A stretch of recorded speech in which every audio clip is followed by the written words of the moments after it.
Essa é a minha última mensagem aqui como membro dessa igreja.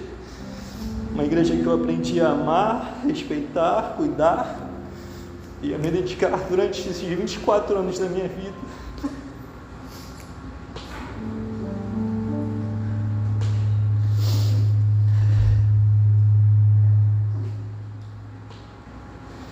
Mas eu tenho certeza de que o Senhor está direcionando a minha vida para tomar as decisões as quais já tomamos eu e minha esposa. Conversamos com o conselho dessa amada igreja e nós entendemos da parte de Deus de que esse ano de 2022 que passou foi o último ano que a gente esteve aqui como membros dessa igreja, entendendo da parte de Deus um direcionamento claro de que precisamos nos direcionar até a casa de oração em Ramos para lá servir ao Senhor. E eu conto com a oração dos irmãos e certo de vocês podem estar de que eu também estarei orando por vocês, amando vocês e me dedicando a vocês. Gênesis capítulo de número 22. Minha versão é a NVI. E essa é a minha última pregação, no dia 29, o pastor estará aqui, no dia 29 de janeiro, não sei se tem uma cerimônia de despedida, mas vai ser algo desse tipo. Estará orando por nós, mas nosso coração fica triste, né, de certa forma, mas certo e garantido de que o Senhor tem direcionado a gente nesse sentido. Deus prova Abraão. Passado algum tempo, Deus pôs Abraão à prova, dizendo-lhe: Abraão, ele respondeu: eis-me aqui. Então disse Deus: tome seu filho, seu único filho Isaque, a quem você ama, e vá para a região de Moriá. Sacrifique-o ali como holocausto, num dos montes que lhe indicarei. Na manhã seguinte, Abraão levantou-se e preparou o seu jumento. Levou consigo 2 de seus servos e Isaque, seu filho. Depois de cortar lenha para o holocausto, partiu em direção ao lugar que Deus lhe havia indicado. No terceiro dia de viagem, Abraão olhou e viu o lugar ao longe. Disse ele a seus servos: fiquem aqui com o jumento, enquanto eu e o rapaz vamos até lá. Depois de adorar, voltaremos. Abraão pegou a lenha para o holocausto e a colocou nos ombros de seu filho Isaque, e ele mesmo levou as brasas para o fogo e a faca. E, caminhando os dois juntos, Isaque disse a seu pai Abraão: meu pai. Sim, meu filho, respondeu Abraão. Isaque perguntou: as brasas e a lenha estão aqui, mas onde está o cordeiro para o holocausto? Respondeu Abraão: Deus mesmo há de prover o cordeiro para o holocausto, meu filho. E os dois continuaram a caminhar juntos. Quando chegaram ao lugar que Deus lhe havia indicado, Abraão construiu um altar e sobre ele arrumou a lenha. Amarrou seu filho Isaque e o colocou sobre o altar em cima da lenha. Então estendeu a mão e pegou a faca para sacrificar seu filho. Mas o anjo do Senhor o chamou do céu: Abraão, Abraão. Eis-me aqui, respondeu ele. Não toque no rapaz, disse o anjo. Não lhe faça nada. Agora sei que você teme a Deus, porque não me negou o seu filho, o seu único filho. Abraão ergueu os olhos e viu um carneiro preso pelos chifres num arbusto. Foi lá pegá-lo e o sacrificou como holocausto em lugar de seu filho. Abraão deu àquele lugar o nome de: o Senhor proverá. Por isso até hoje se diz: no monte do Senhor se proverá. Feche seus olhos, vamos orar a Deus.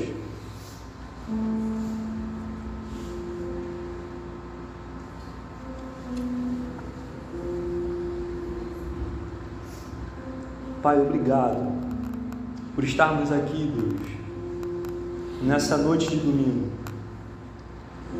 Nós já lemos a Tua Palavra, cantamos louvores a Ti, pedimos perdão pelos nossos pecados.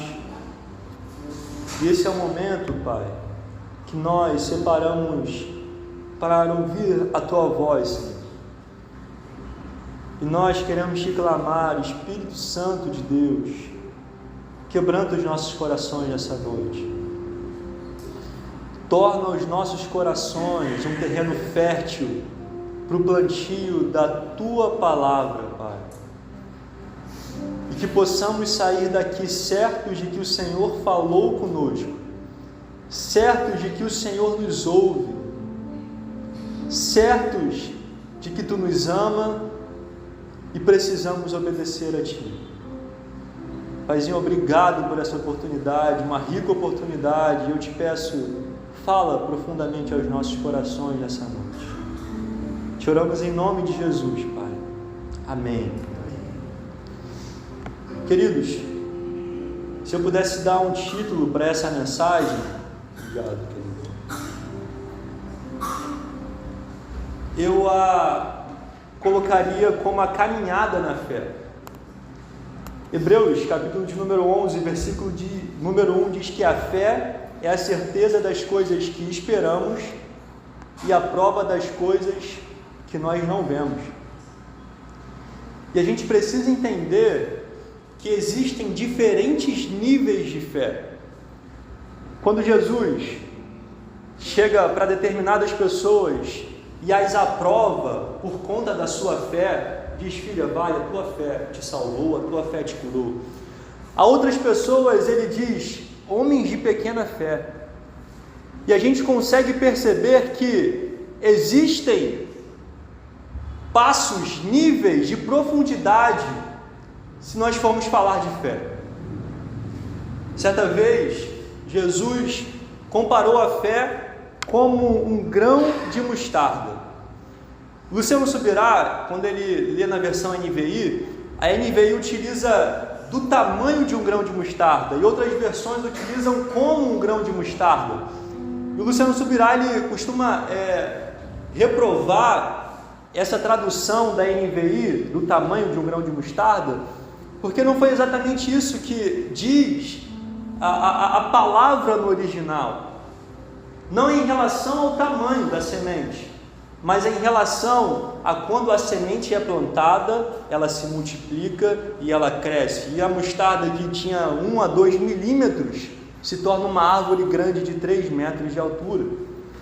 E Jesus compara a fé como um grão de mostarda, que precisa ser lançada, semeada, e quando lançada e semeada, frutifica, mas se não for lançada e não for semeada, não vai dar frutos. Por isso a fé precisa ser entendida, que existem degraus, existem níveis de profundidade. Deus nos chama a sermos mais profundos na nossa fé para com Ele. E a gente consegue perceber, irmãos, muito provavelmente vocês já conhecem esse capítulo que nós acabamos de ler, de Gênesis 22, em que Deus prova a Abraão pedindo o sacrifício do seu único filho Isaque. E a gente consegue perceber que, embora esse seja o ápice da demonstração da fé de Abraão, a caminhada de fé de Abraão não se inicia ofertando o seu filho como sacrifício a Deus. Ela se inicia lá no capítulo de número 12 de Gênesis, quando o Senhor chama Abraão, quando ele vivia lá na cidade de Ur dos Caldeus, na Mesopotâmia, e faz uma promessa para Abraão: Abraão, sai da tua terra, da tua casa, da tua parentela, de perto da tua família, dos teus pais, e vá para o lugar onde eu te mostrarei, onde eu te indicarei, onde eu hei de mostrar para você, e certamente eu o abençoarei. E o Senhor faz promessas para Abraão, e ele sai, e a palavra de Deus diz que quando Abraão saiu lá de Harã, ele sai de Ur, vai para Harã, e quando ele sai de Harã, ele já tinha 75 anos de idade. E ele recebe a promessa de que a descendência dele seria abençoada. Seria como é que é? Areia. A areia do mar. Qual é a outra comparação que ele faz? As estrelas do céu.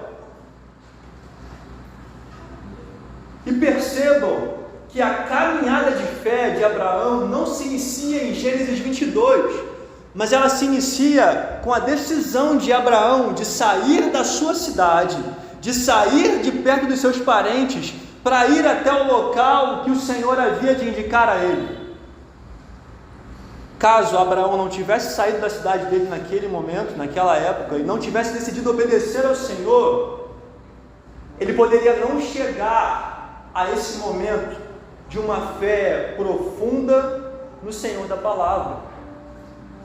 E assim como nós precisamos ter isso como experiência para as nossas vidas, de que nós precisamos ser fiéis nas simples coisas da nossa vida, nos simples atos, nas simples decisões, porque se nós não formos fiéis nas simples decisões, como seremos fiéis nas decisões mais complexas?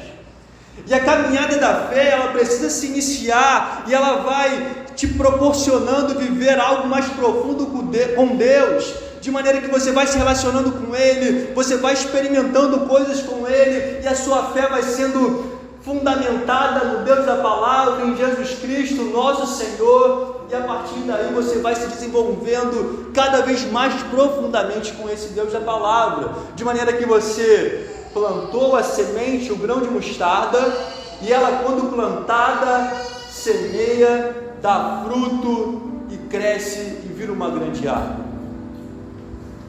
Atos, capítulo de número 7, versículo de número 1 ao 4, diz que... Bota aí pra gente, Joyce, me ajuda aí. Quando Estevão toma a palavra, acho que é isso aí mesmo, Joyce, bota só no versículo 2. E ele diz assim: irmãos e pais, ouçam-me. O Deus glorioso apareceu a Abraão, nosso pai, estando ele ainda na Mesopotâmia, antes de morar em Harã, e lhe disse: saia da sua terra e do meio dos seus parentes e vá para a terra que eu lhe mostrarei. Vamos ler todos juntos? Então ele saiu da terra dos caldeus e se estabeleceu em Harã. E depois da morte de seu pai, Deus o trouxe a esta terra, onde vocês agora vivem. E eu fiquei me perguntando, mas por que Abraão tinha de sair daquela cidade? Talvez tenha sido uma pergunta sua também, quando você se deparou com esse texto. E talvez eu tenha descoberto algumas dessas respostas, podem haver outros motivos, mas uma das principais causas era interromper a influência religiosa, cultural que Abraão tinha naquela terra. Joyce, Josué, capítulo de número 24, versos de 2 a 3.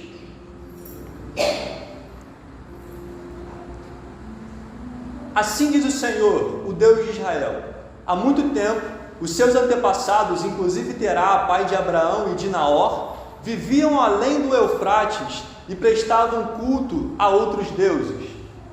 Leiam, por favor. Mas eu tirei seu pai Abraão da terra que fica além do Eufrates e o conduzi por toda Canaã e lhe dei muitos descendentes, dele Isaque. E a gente percebe que existia uma cultura de adoração a ídolos, de culto a deuses pagãos, pelos pais de Abraão, pelo povo que vivia ali em Ur dos Caldeus, e o Senhor talvez tenha pedido para que Abraão saísse daquela terra justamente por isso, por conta do convívio com aquelas pessoas que poderia ser um convívio prejudicial ao relacionamento de Deus com Abraão. E eu fico me perguntando, e nós? Quais são as pessoas que estão inseridas no nosso convívio social? São pessoas que comungam, que praticam, que têm os mesmos valores que eu e você? Ou nós temos permitido que pessoas de valores deturpados convivam e tenham um relacionamento mais profundo com a gente? Eu não estou falando para você ser aquele crente de falar, ó, tu não é crente aí, vai para lá, sai fora, quero relacionar contigo, não. Pelo contrário, você precisa evangelizar, você precisa pregar o amor de Deus, você precisa viver na prática o Evangelho de Deus. Mas, algumas pessoas, quando nós convivemos com elas de uma forma mais profunda, prejudicam o nosso relacionamento para com Deus. E ao invés de nos levar para frente, ao invés de servirem como propulsores do nosso relacionamento com Deus, servem de pessoas a serem como pedras no meio do caminho e atrapalham o nosso relacionamento com Deus. Quais são as pessoas? Quais são? Qual é o contexto que você está vivendo? Abraão saiu muito por conta da cultura, da religião, da fé que os pais dele tinham, que aquele povo tinha, e o Senhor pede para que ele saia daquele local. Eu me lembro, queridos, do Salmo de número 1, que diz como é feliz, bem-aventurado o homem que não se assenta, Joyce, me ajuda aí,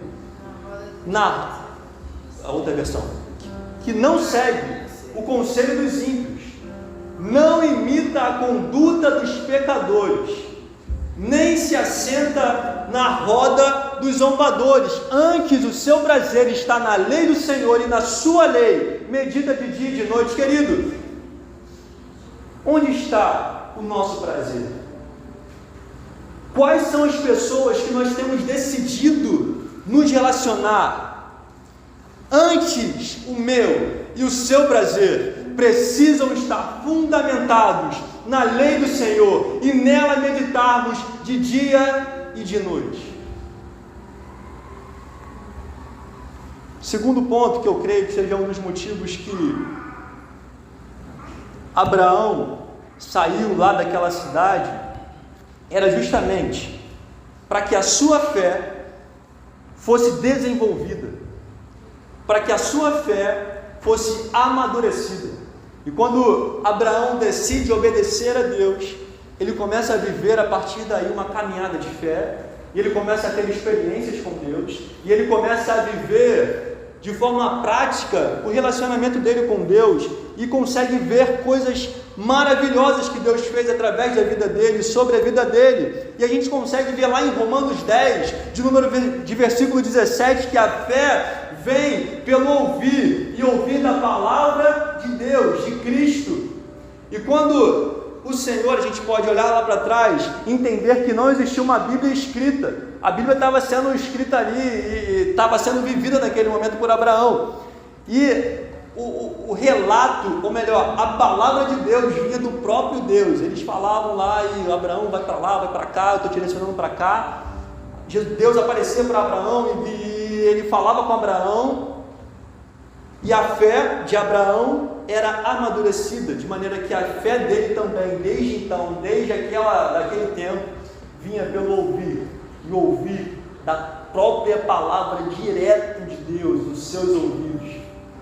A minha e a sua fé também vem pelo ouvir, querido, pelo ouvir da palavra de Deus. Quanto nós temos investido em meditar na palavra de Deus de dia e de noite? Quanto nós temos investido em nos aprofundar no nosso relacionamento com Deus? O ano de 2023 eu já decidi que vai ser o ano que eu mais vou me dedicar nesse sentido de ler a palavra de Deus, porque às vezes tem se tornado secundário na minha vida, e talvez possa ser na sua vida também, mas nós precisamos trazer a prioridade, aquilo que de fato é prioritário. Antes, o seu prazer está na lei do Senhor, bem-aventurado esse homem, e na sua lei medita de dia e de noite.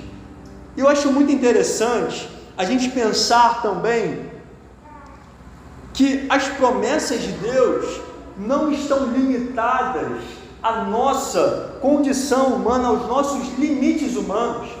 Percebam que quando Abraão é chamado por Deus, quem estava do lado dele? Quem era sua esposa? Sara. Sara era estéril. E a promessa do Senhor era que Abraão seria abençoado, teria uma descendência abençoada. E se fôssemos eu e você escolhidos para escolher a família que seria essa família que foi Abraão, a família de Abraão escolhida para ter a descendência abençoada por Deus, se nós fôssemos incumbidos dessa missão, certamente nós não escolheríamos a família de Abraão, porque justamente a sua esposa era estéril, não tem como ter filho. As nossas condições humanas nos limitariam a viver isso. Mas com Deus, as nossas condições humanas limitadas são colocadas à prova, são vivenciados milagres e vivenciados a prova das promessas de Deus nas nossas vidas.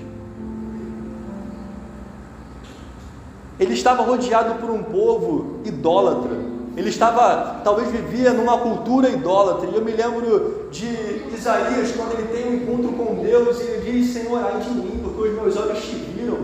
Ai de mim, porque eu sou pecador e habito num povo de impuros lábios. Os meus olhos viram o Senhor. E a gente talvez se perceba nessa mesma realidade, sabe? De quando nós somos chamados por Deus, de nós quando recebemos da parte de Deus um convite para servi-lo na sua obra, para servi-lo de forma mais intensa em determinado ministério, a gente olha para nós mesmos e falamos: Deus, eu sou estéril. Deus, eu tenho problemas, eu tenho pecados. Mas as nossas condições humanas limitadas não podem limitar o Senhor da palavra, que quando encontra-se com pessoas que são estéreis, Ele dá luz aos filhos, Ele faz ter filhos, Ele abençoa. Quando Ele encontra com homens pecadores, Ele faz com que as pessoas se arrependam e o amem de verdade.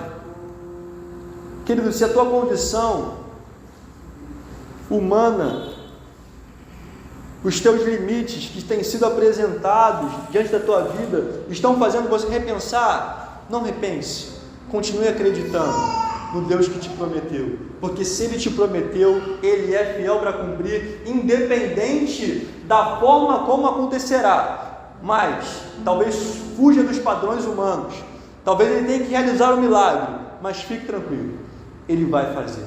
Acalme teu coração, Ele vai fazer. Descansa teu coração, Ele é fiel à sua palavra. E aí, querido, a gente entra, eu estou caminhando nesse sentido porque a gente percebe que Gênesis 22 não brota, não surge do nada. Abraão precisava ter o seu relacionamento estreitado com Deus para que ele pudesse ter esse ato de fé. Não é possível nós sermos novos convertidos e termos atos de fé tão gritantes como Abraão teve. Mas a nossa vida cristã é uma caminhada longa, que precisa ser caminhada numa mesma direção. E nessa caminhada a gente aprende, a gente se arrepende, a gente erra, a gente acerta, a gente se aprofunda no nosso relacionamento para com Deus. Mas é necessário sair de Ur dos Caldeus e ir ao local em que o Senhor tem direcionado as nossas vidas. Porque se não sairmos de Ur dos Caldeus, como Abraão saiu uma hora, uma vez, nós nunca viveremos experiências marcantes com o Senhor da palavra. E a gente chega em Gênesis 22. Vou pedir para vocês lerem o primeiro e o segundo versículos, de 1 a 3. Vamos lá? Passado algum tempo, Deus pôs Abraão à prova, dizendo-lhe: Abraão, ele respondeu: eis-me aqui. Então disse Deus: tome seu filho, seu único filho, Isaque, a quem você ama, e vá para a região de Moriá, sacrifique-o ali como holocausto, num dos montes que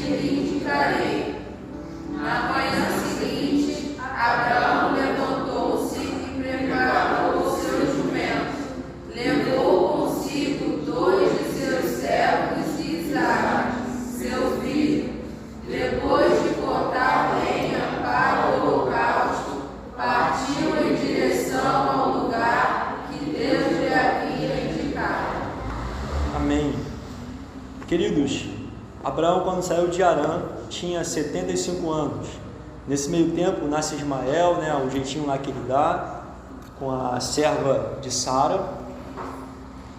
E depois, se eu não me engano, no capítulo de número 21, nasce Isaac.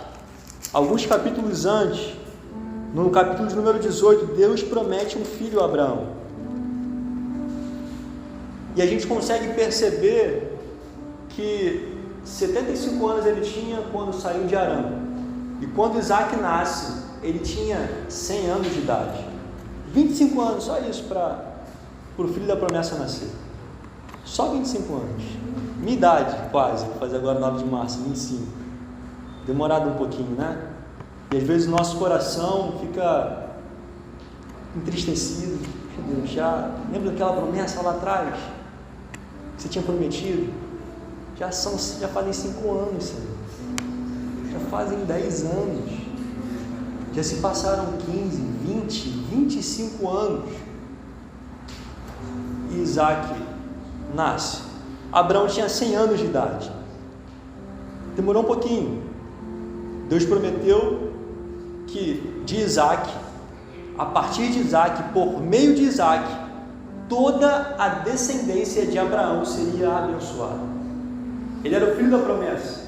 O filho da promessa de Deus, o cumprimento da promessa de Deus, Isaac, por meio dele, todas as nações da terra, toda a descendência de Abraão seria considerada. Isso a gente consegue ler em Gênesis 21, versículo de número 12. A partir de Isaac, por meio dele, toda a descendência de Abraão seria considerada. Mas existe, nesse caminho, existe um pedido de Deus. Abraão, ofereça o filho da promessa, que demorou 25 anos, ofereça-o em sacrifício, no monte que eu vou te indicar. E a gente percebe que no texto, Gênesis 22, vamos voltar lá, Jonas, não existe nenhum questionamento da parte de Abraão para com Deus, no sentido de: Senhor, mas o Senhor não tinha prometido que ele era o filho da promessa? Não era por meio dele que toda a minha descendência seria abençoada? A gente não percebe nenhum questionamento desse de Abraão para com Deus. A gente não percebe Abraão enfurecido com Deus, raivoso com Deus, questionador. Pelo contrário, a gente percebeu no texto, no correr do texto, que Abraão segue o direcionamento de Deus em obediência. E a gente consegue, pelo menos eu consigo perceber uma profundidade tão grande no relacionamento de Abraão e Deus, que ele não tinha dúvidas do que ele tinha ouvido. Será que é isso mesmo? Será que Deus? Não existe dúvidas. Deus foi claro e direto, e Abraão sabia que era a voz de Deus. Pelo relacionamento que ele criou desde lá de Ur dos Caldeus, nos 25 anos da sua vida, posterior a Ur dos Caldeus, posterior a Harã, ele havia construído um relacionamento profundo com Deus, de maneira que ele não tinha dúvidas de que era o próprio Deus que estava pedindo, de que era o próprio Deus quem estava falando com ele: oferece o teu filho, o teu único filho Isaac, em sacrifício. Primeiro que a gente aprende com isso é uma obediência sem questionamentos. Eu não estou querendo dizer que por vezes surgirão dúvidas na nossa vida, por vezes surgirão questionamentos, mas a gente consegue aprender a partir de Abraão, que quando nós temos um relacionamento profundo com Deus, e quando Ele tem um direcionamento claro sobre as nossas vidas, nós não podemos parar no lugar do questionamento. Nós não podemos parar no lugar da dúvida. Se o Senhor falou, e se você, pelo teu profundo relacionamento com Ele, tem a certeza de que é a voz dEle, você precisa obedecê-lo. Obediência sem questionamentos. Segundo, uma obediência com prontidão. Versículo de número 2 diz: Então disse Deus: tome seu filho, seu único filho Isaque, a quem você ama, e vá para a região de Moriá. Sacrifique-o ali como holocausto num dos montes que lhe indicarei. Percebam, na manhã seguinte. Algumas versões diz na madrugada, durante a madrugada. No versículo anterior, a gente percebe um prazo, um tempo para que Abraão pudesse cumprir o direcionamento de Deus. Deus fala assim: Abraão, vai lá no monte que vou te indicar e oferece o teu filho, teu único filho Isaque, como sacrifício em holocausto amanhã de manhã. Não tem um amanhã de manhã. Abraão, vá lá semana que vem. Abraão, vá lá mês que vem. Não tem um prazo para que essa demanda do céu fosse concluída. Mas a gente se depara no versículo 3, que na manhã seguinte, prontamente, durante a madrugada, no dia seguinte, sem titubear, Abraão se levantou e preparou as coisas para ir ao local que o Senhor direcionou para ele. E a gente consegue perceber, queridos, que a demanda do céu precisa ser tratada com prioridade nas nossas vidas. A gente consegue perceber que não existia nenhum senso de querer, de vontade, de Abraão sacrificar seu filho não era prazeroso para ele, pelo contrário. Não existia um prazer, um amor, nesse sentido de oferecer o filho dele em sacrifício. Não era prazeroso esse ato, nesse sentido de matar o seu filho. E mesmo assim, ele foi pronto em atender a voz do Senhor. E quando nós ouvimos a voz do Senhor e falamos: nossa, eu estou muito novo ainda tenho alguns anos pela frente, deixa eu viver a minha vida um pouquinho, 5, 10 anos, 15 anos, daqui a pouco, Senhor, eu vivo integralmente para Ti. Quantas vezes surgiu esses pensamentos nas nossas vidas, de Senhor, calma aí um pouquinho, deixa eu viver os meus sonhos, daqui a pouco eu vivo os Teus sonhos, daqui a pouco eu me alinho aos Teus sonhos, aos Teus planos para a minha vida. E a gente consegue aprender com Abraão que a demanda do céu, que o pedido de Deus, que a orientação de Deus, ela precisa, embora não tenha um prazo de validade, ser atendida com urgência nas nossas vidas, porque o que Deus pede é prioridade e precisa ser prioridade para mim e para a tua vida. Mesmo que nos doa, mesmo que nos faça sofrer, mesmo que não queiramos, nós precisamos obedecer. Nós precisamos levantar de madrugada, preparar as coisas e ir até o local que o Senhor iria mostrar. Terceiro e último ponto, para a gente finalizar, conseguimos perceber, a gente já falou que sobre uma obediência sem questionamentos, uma obediência com prontidão. E terceiro e último ponto, as bênçãos de Deus não são mais importantes do que o Deus das bênçãos.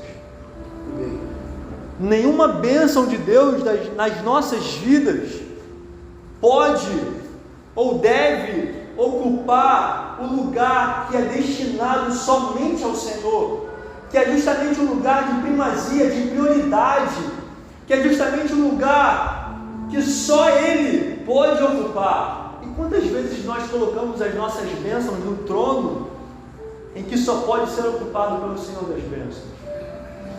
Quantas vezes as nossas vontades, os nossos desejos, as nossas demandas são sobrepostas às demandas do céu? Quantas vezes nós amamos mais as bênçãos do que o Deus das bênçãos?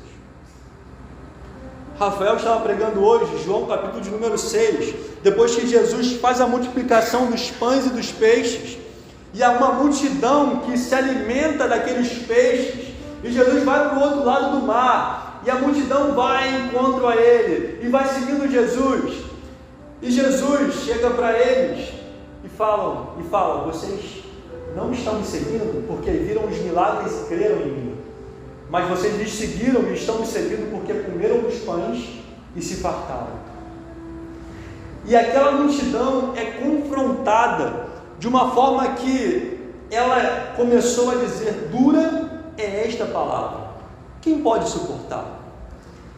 E o texto bíblico diz que aquela multidão foi se esvaindo, um foi para lá, outro foi para o outro lado, e Jesus, perto dos discípulos mais próximos dele, perguntou: e vocês? Não vão seguir o mesmo rumo da multidão? Não vão seguir a mesma trajetória? Não vão desistir de me acompanhar? Enquanto Pedro toma a palavra e diz: Senhor, para onde iremos nós? Só Tu tens as palavras de vida eterna. Senhor, para onde nós podemos ir? Nós não estamos te seguindo pelas bênçãos das Tuas mãos, mas nós estamos seguindo o Deus das bênçãos. Nós não estamos o seguindo pelo que Ele pode fazer ou pelo que Ele fará nas nossas vidas, mas nós estamos seguindo pelo que Ele já fez lá na cruz do Calvário, ao derramar o Seu sangue pela minha e pela tua vida. E nós hoje podemos ser chamados filhos de Deus, e nós hoje podemos nos encontrar diante desse Deus e ter um relacionamento profundo com Ele. Me lembro de